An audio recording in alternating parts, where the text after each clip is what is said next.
When I used to get in trouble, so a substantial proportion of my adolescence, my mum would compare me to you, her rebellious sister. Found smokes under the bed, you're just like Lulu. Caught drunk at 13, like something Lulu would do. Her words had venom, but not the kind I wanted sucked out. I idolised you. I still do. Short hair, dozens of rings in your ears, always smoking, swearing, teaching me how sarcasm was done.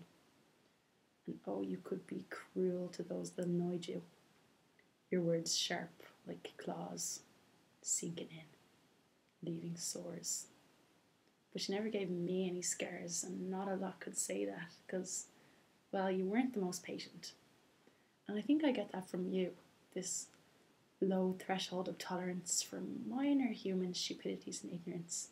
Can't help but make smart comments.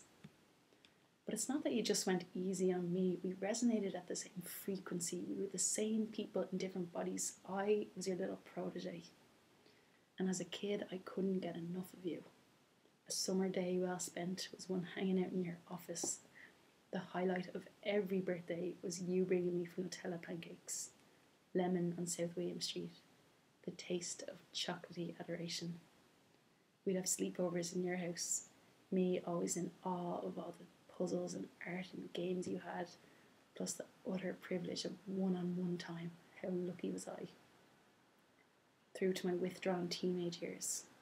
Apart from you, there was no adult I would talk to, let alone want to.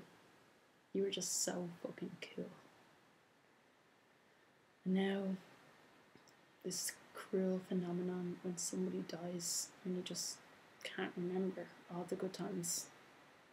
But in this darkness, things come to me sometimes, like flashes of lightning, illuminate everything just for a second.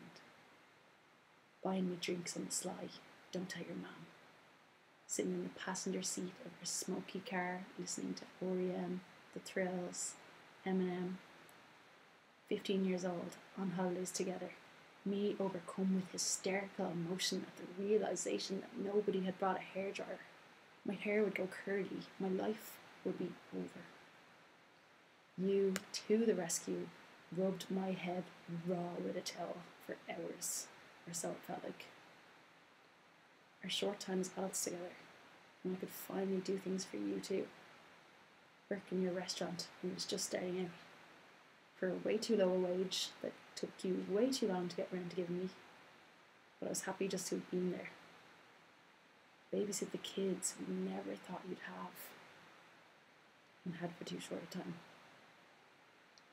Visit you in hospital, bring in chocolates, lozenges, wheel you out for a smoke.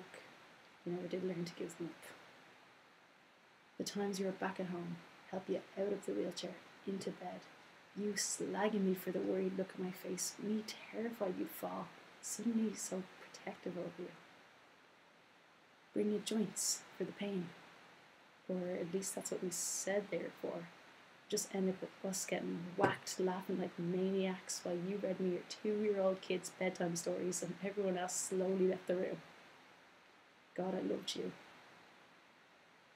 And even though now you're not around, even though now my kids will never know you, I could not have asked for a better presence to have grown up with, to learn from, to turn to.